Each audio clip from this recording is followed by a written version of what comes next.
I'm Coach Corey Wayne, and this is my video coaching newsletter.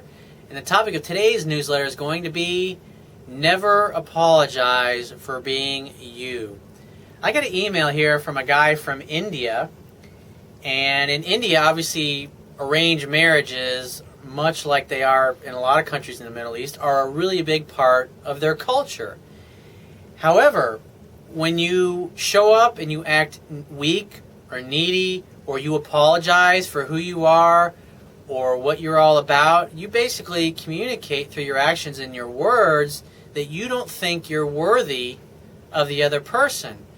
And especially in a situation where a woman has low interest for you, or it's really not that high, say maybe it's in the 50s, when you act this way and her interest level is in the 50s, and basically she's talking to you and she's listening to you, she's talking to the phone, and she's like, and she realizes that you're basically saying, I don't think I'm good enough for you, and as soon as you find out about me, you're going to probably reject me.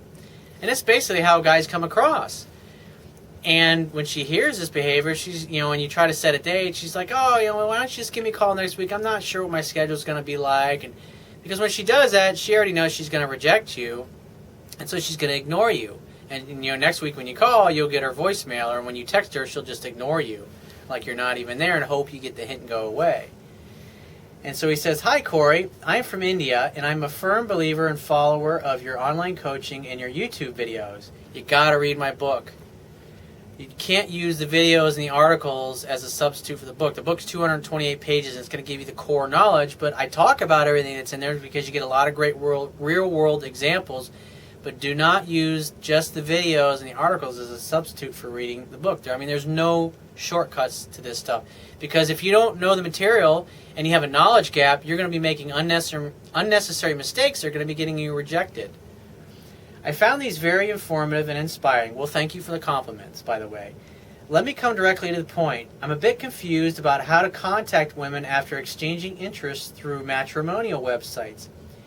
Here is a girl, let's call her Cherie, and I like her profile a lot. I was the one who initiated contact expressing my interest in her profile.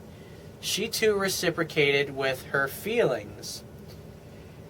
I would say it wasn't necessarily her feelings, and she may have been her interest. Because a woman's feelings, it takes time for the interest to grow in you. It's not something that instantly happens, other than obviously initial attraction for you and interest. The two are different. That has nothing to do with feelings. Then we switched to emails, and that we exchanged the views of our family that they also liked the prospective partners. We went ahead and exchanged numbers. She gave me her mother's number. I called her. She was busy at that time, and she promised to call me back. The next day, her mom called me. Before we continue any further, I would like to tell you that it's always the parents who search for their son or daughter, this prospective bride or groom. In arranged marriage, we always have to take the approval of the parents before we contact the partner. Her mom liked me and asked her the same. Before we sign off, her mother asked me to take this matter to my parents and let the elders discuss the rest. Now comes the major issue. I had a history of epilepsy, and I am still on medication. It is now 2 years, and I have not had an attack. I lead a perfectly normal life, no worries, and I request her cell phone number. And then I also mentioned there's something more I need to discuss with you before I talk to my parents. This was on Monday. Since that day, there's no reply from her. I waited till Friday, and in the evening, I texted her about my promotion and a hike. I assume he's talking about his pay hike in the new company. Still no reply. Do I need to wait for her reply? Or should I call her mother and inquire exactly what is the matter? This I am sending you on a Saturday, and I would also like your expert advice in portraying the problem with my health to her in such a manner that it does not make a heavy impact on her."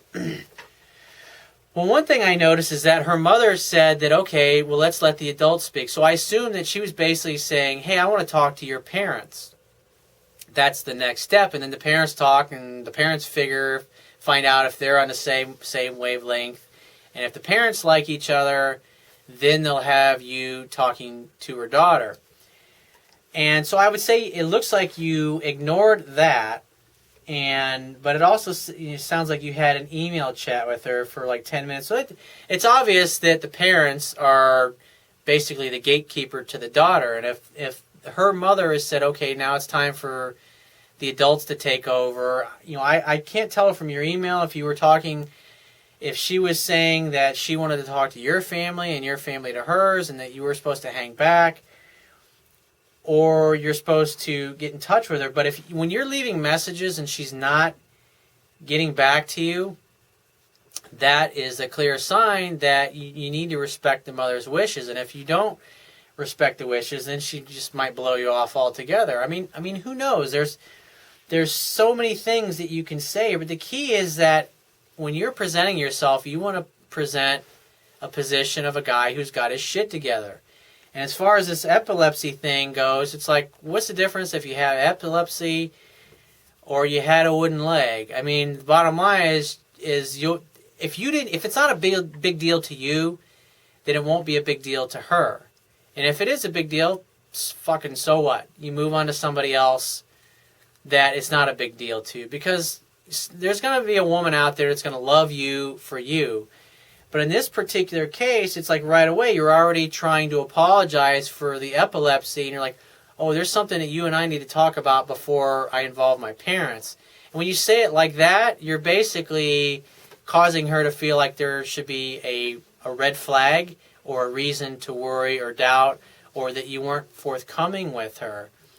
And so I would say that, as far as the epilepsy, like when you're all together and you're talking, you're meeting face to face, because it's really none of our fucking business, to be honest with you. It's like you don't need to get all of your problems out in the open when you've only talked to the gal for 10 minutes. The idea is you should see if you have chemistry with her, if you get along with her parents, if her parents get along with your parents, if she gets along with your parents, the whole 9 yards. And then at some point you're going to meet, and then you're going to interact face-to-face with one another. And if you have chemistry, then I would assume you're going to go out on a date, which obviously some of the parents are going to be there to chaperone the two of you to see if there's even any chemistry there.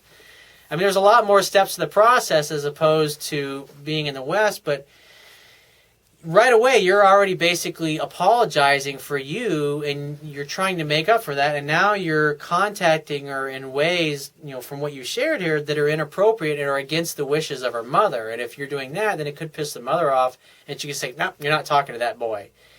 And so you have to, because the way you got to look at it is that you got to sell the mother on you, and you got to get the mother on your side. So if the mother likes you, then she's like, oh yeah, she definitely talked to this boy. But if you piss the mother off, if she tells you to do something, or she asks you to respect her wishes, like, I want to talk to your family, and then we'll decide what the next step is from that point forward.